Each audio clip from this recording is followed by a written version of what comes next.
नमस्कार साथियों। आज हम जो अरब सागर में जो 4 नदियाँ गिरती हैं उन 4 नदियों की चर्चा करेंगे और उनके क्रम को याद रखने का तरीका जानेंगे।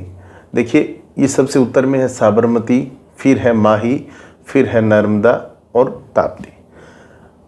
ये नदियाँ, इनके मानचित्र में नदियाँ देख के इनके नाम पूछ सकते हैं या फिर आपसे इनका क्रम पूछा जा सकता है कि उत्तर से दक्षिण क्रम बताइए।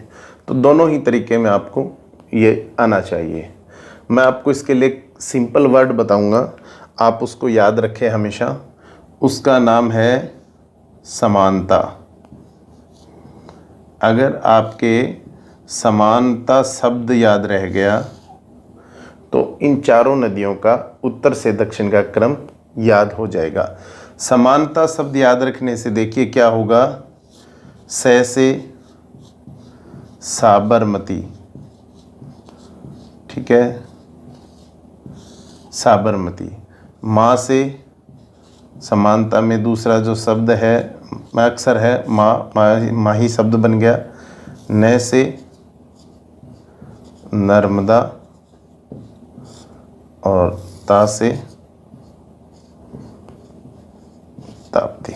आपको कहीं रट्टा लगाने की ज़रूरत नहीं है, केवल आप समानता याद रखें। इसके बाद इनका क्रम उत्तर से दक्षिण याद हो जाएगा। एक गाना है, साबरमती के संत तूने कर दिया कमाल।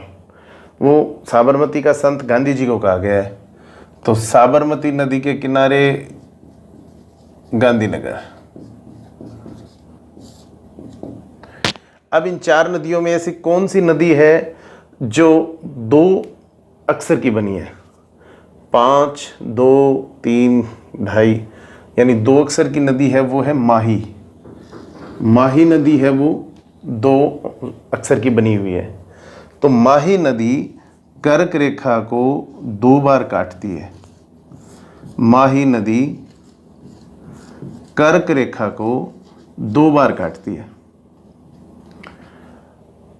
क्योंकि मैंने पूरा रेखा चित्र नहीं बनाया है भारत का, मानचित्र तो नहीं कह सकते, पैमाने में नहीं है, रेखा चित्र नहीं बनाया है, लेकिन देखने में ये आता है कि ये जो हिस्सा है ऊपर वाला, ये प्रायद्वीप भारत का, इसके नीचे का हिस्सा प्रायद्वीप भारत का हिस्सा है। तो उत्तर और दक्षिण, उत्तर भारत और दक्षिण भारत को प्रायद्वीप भारत कहते हैं। उनके जो बीच में है उसका नाम होता है मध्यांचल। तो मध्यांचल नाम का कोई पर्वत श्रृंखला नहीं है जो नर्मदा के उत्तर हो। नर्मदा के उत्तर है वो है विंध्याचल। विंध्याचल। तो नर्मदा के उत्तर में आप मध्यांचल से याद रखिएगा कि विंध्याचल पर्वत है, वो उत्तर भारत और दक्षिण भारत को या प्रायद्वीप भारत को अलग अलग करता है। तो नर्मदा के उत्तर में है वो विंध्याचल पर्वत है। कई बार पूछा जाता है कि नर्मदा किन 2 पर्वतों के बीच में आती है या नर्मदा के उत्तर में कौन सा है, तो विंध्याचल। अब पूछा जाता है कि नर्मदा के दक्षिण में कौन सा है या नर्मदा और ताप्ती के बीच में कौन सा है। तो मैं आपको बताना चाहूँ, नर्मदा और ताप्ती दोनों बहनें हैं। बहनें क्यों हैं बताऊंगा। और एक इनका भाई है जो इनके बीच में है, उस भाई का नाम है सतपुड़ा।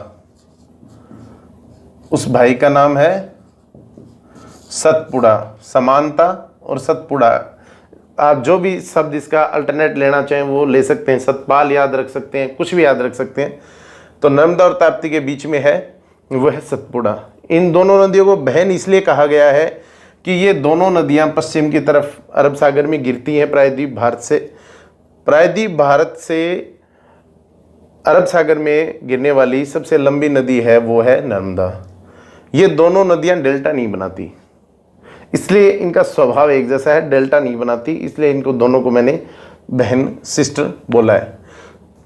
ताप्ती के किनारे शहर है जो खासा चर्चित है फिलहाल कोरोना के चलते, सूरत। तो ताप्ती के किनारे है सूरत। बहुत से अन्य इनके क्वेश्चन भी हैं कि ये कहाँ से जनरेट हुई, वो सारी नॉर्मल है, आपको बुक से मिल जाएंगे। कन्फ्यूजन का पोर्शन इतना ही है कि उत्तर से दक्षिण इनका क्रम क्या है। तो उसके लिए आपको समानता याद रखना है, फिर ये क्रम हो जाएगा साबरमती से, साबरमती का संत गांधी, गांधीनगर। माही, चूंकि इसमें 2 अक्षर हैं इसलिए कि कर्क रेखा को 2 बार काटती है। नर्मदा और ताप्ती दोनों बहन है, एक बीच में भाई है जिनका नाम सतपाल है। नर्मदा प्रायद्वीप की नदी है, तो उत्तर भारत और दक्षिण भारत या प्रायद्वीप भारत को अलग करने वाला पर्वत विंध्याचल, तो नर्मदा के उत्तर में विंध्याचल पर्वत है। इसके